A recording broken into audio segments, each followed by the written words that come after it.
11 vjet para se Skënderbeu të merrte krujen, një tjetër Gjergj po I shkaktonte humbje ushtrive të sultanit në trojet shqiptare. Perandoria Osmane dërgoi një ekspedit për ta nënshtruar. U mund, dërgoi një tjetër. Edhe ajo u mund, pastaj një tjetër. Dhe emri I prijesit shqiptar filloi të përmendej përtej Adriatikut, në një Evropë që ishte mësuar të dëgjonte lajme për përparimin e pandalshëm Osman. Ai quhej Gjergj Arjaniti. Sot, historia e rezistencës shqiptare të shekullit 15 lidhet pothuajse me një emër, Gjergj Kastrioti Skënderbeu. Por lufta kundër sundimit Osman nuk filloi në vitin 1443. Përpara kthimit të Skënderbeut kishte ndodhur një kryengritje e madhe shqiptare. Një kryengritje që për disa vite do ta kthente Shqipërinë në një problem serioz për Sultan Muratin e dytë. Dhe në qendër të saj do të qëndronte një burr fama e të cilit ishte ngritur në Evropë para se Skënderbeu të ngrinte flamurin në Kruj, Gjergj Arjaniti. Para se të vazhdojmë me historinë e tij, pëlqejeni videon dhe abonohuni në kanalin Histori Epike sepse kështu na ndihmoni të sjellim histori shqiptare që meritojnë të njihen. Jemi në fillimin e viteve 1430. Ballkani po ndryshonte me shpejtësi. Perandoria Osmane kishte depërtuar thellë në rajon dhe po përpiqej të shndronte territore të pushtuara nga zona vasale në pjesë gjithnjë e më të kontrolluara prej administratës së tij. Edhe trojet shqiptare po përballeshin me këtë realitet. Në to ekzistonin familje të fuqishme fisnike: Arjanitët, Kastriotët, Topijajt, Dugagjinat, Muzakajt, Zenebishët dhe të tjerë. Secila kishte zotërimet, interesat dhe aleancat e veta. Por zgjerimi I administratës osmane po prekte drejt për drejt pozitat e tyre. Sistemi I timarit, taksat dhe forcimi kontrollit nga qendra po cënonin rendin tradicional dhe autonominë e zotërëve vendas. Pikërisht këto politika konsiderohen ndër shkaqet kryesore të shpërthimit të kryengritjeve të viteve 1432-1436. Në vitin 1432 tensioni shpërtheu. Një nga goditjet e para erdhi nga Andrea Topia, I cili ngriti krye në Shqipërinë e Mesme dhe mundi një forcë osmane. Ndoshta në një moment tjetër, ngjarja mund të kishte mbetur një revolt lokale, por kësaj radhe ndodhi e kundërta. Lajmi u përhap, zona të tjera u ngritën.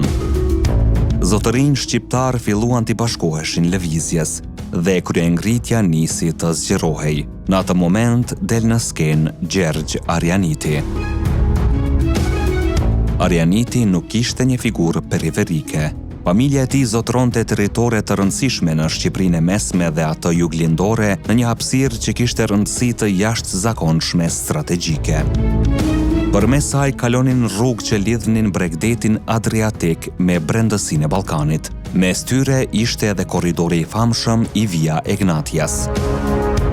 Kush kontrollonte këto kalime mund të pengonte lëvizjen e ushtrive osmane drejt perëndimit. Dhe Arjaniti e njihte terrenin, malet, luginat, kalimet e ngushta. Rrugët në për të cilat një ushtri e madhe mund të hynte fuqishëm, por edhe të mbetej e bllokuar. Kryengritësit e njohën atë si një nga udhëheqësit kryesor të revoltës, ndërkohë Sultan Murati I dytë e kuptoi se ajo që po ndodhte nuk mund të lihej të zgjerohej. Duhej një përgjigje ushtarake dhe përgjigja erdhi. Në dimrin e viteve 1432-33, një forcë e madhe osmane nën komandën e Alibeut hyri në drejtim të viseve shqiptare. Burimet e përdorura në historiografinë e kryengritjes flasin për rreth 10.000 ushtar.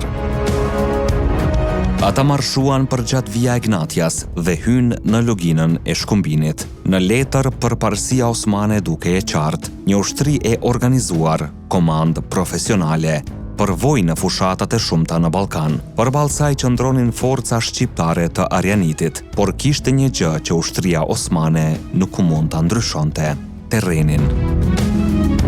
Arianiti nuk kishte arsye ta përballonte armikun aty ku ai ishte më i fortë. Ai e priti aty ku numrat kishin më pak rëndësi. Në kalimet e ngushta të zonës së shkumbinit, forcat osmane hynë më thellë dhe shqiptarët goditan. Ekspedita e Alibeut pësoi një disfat të rëndë. Një ushtri që ishte dërguar për ta shuar kryengritjen u kthye e mundur. Për Arianitin, kjo nuk ishte vetëm një fitore ushtarake. Ishte momenti kur emri i tij filloi të merrte një peshë tjetër. Por Sultan Murati kishte burime që asnjë princ shqiptar nuk mund t'i konkurronte. Perandoria mund të humbiste një ekspedit dhe të ngrinte një tjetër, prandaj porta nuk u ndal. Në verën e vitit 1434, në Manastir u përgadit një forcë tjetër osmane. Në krye të saj ishte Sinan Pasha. Misioni ishte i qartë: të goditej Arianiti dhe të thyhej rezistenca. Në gusht të vitit 1434, forcat u përballën në Shqipërinë jugqendrore. Rezultati, Arianiti fitoi përsëri. Sinan Pasha u mund. Tani situata po bëhej shumë më serioze. Një disfat mund të shpjegohej me befasi, dy disfata mund të shpjegoheshin me terrenin. Por kur një prijes vazhdonte të mbijetonte ekspeditave të një pas njëshme dhe t'i thyente ato, nuk bëhej me fjalë për rastësi. Arianiti po shndrohej në një kundërshtar që duhej marrë seriozisht dhe porta provoi përsëri. Në dhjetor të vitit 1434, Ishak Beu, sunduesi osman i Shkupit, marshoi drejt zonave të kryengritjes. Përsëri pati përplasje me forcat e Arianitit dhe përsëri ushtria osmane pësoi humbje. Njoftimet bashkohore nga Raguza flasin për ushtar osman të zënë rob dhe për largimin e Ishak Beut me një grup të vogël njerëzish. Tashmë lajmi nuk mund të mbetej brenda maleve shqiptare, po udhëtonte drejt Evropës. Duhet të imagjinojmë kontinentin e asaj kohe. Perandoria osmane po zgjerohej. Në oboret evropiane ekzistonte frika se fuqia e sultanit do të vazhdonte të shtyhej drejt perëndimit. Lajmet nga Ballkani zakonisht flisnin për qytete të humbura, zotrime të nënshtruara dhe ushtri osmane që përparonin. Dhe papritur, nga Shqipëria po vinin lajme të tjera. Një prijes vendas kishte mundur disa ekspedita të sultanit. Arianiti nisi të tërheqte vëmendjen e fuqive të krishtera. Gjatë kryengritjes u bën përpjekje për krijimin e një fronti më të gjerë kundër osmanave. Papa Eugjeni IV kërkoi mbështetje për kryengritësit, ndërsa Sigismundi i Luksemburgut, perandori i perandorisë së shenjtë romake, dërgoi njerëz për të shqyrtuar mundësinë e bashkëpunimit me ta. Për disa vite, pra Shqipëria nuk ishte thjesht një territor që përpiqej të mbijetonte. Ishte një pikë mundshme e një fronti shumë të gjerë evropian kundër perandorisë osmane. Dhe një nga njerëzit në qendër të atyre llogarive ishte Gjergj Arianiti.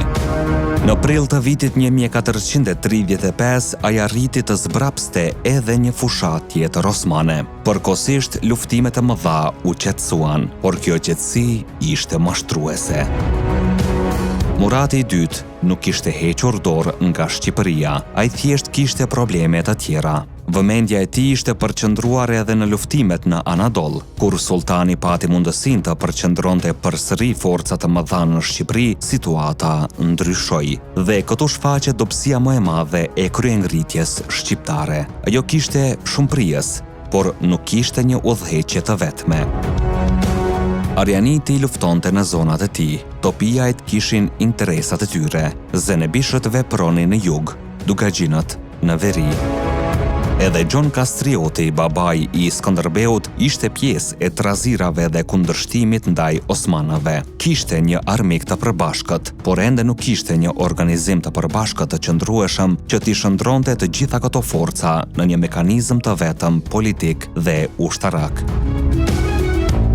Dhe perandoria osmane ishte shumë e madhe, por të mundur vetëm me fitore lokale. Në vitin 1436, Porta përgatiti goditjen vendimtare. Një forcë e fuqishme nën Turhanbeun hyri në Shqipëri.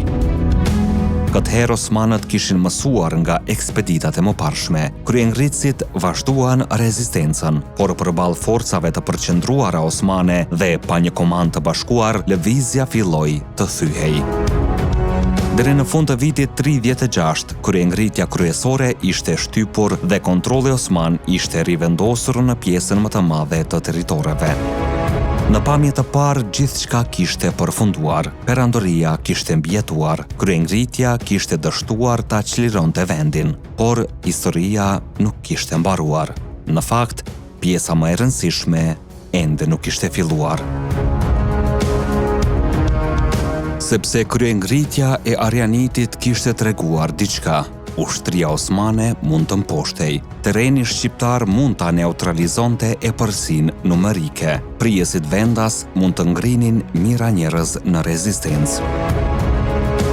Dhe mbi të gjitha, trojet shqiptare nuk kishin pajtuar përfundimisht me sundimin osman.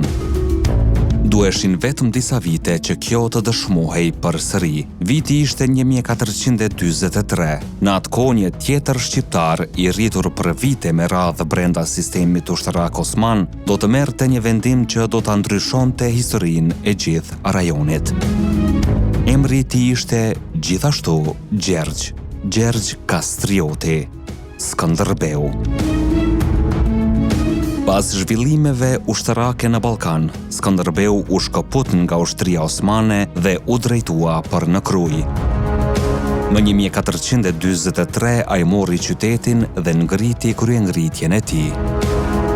Por Skënderbeu nuk po kthehej në një tokë që nuk ishte provuar më parë të rezistonte. Vetëm 7 vjet kishin kaluar nga shtypja e kryengritjes së madhe të viteve 1432-1436.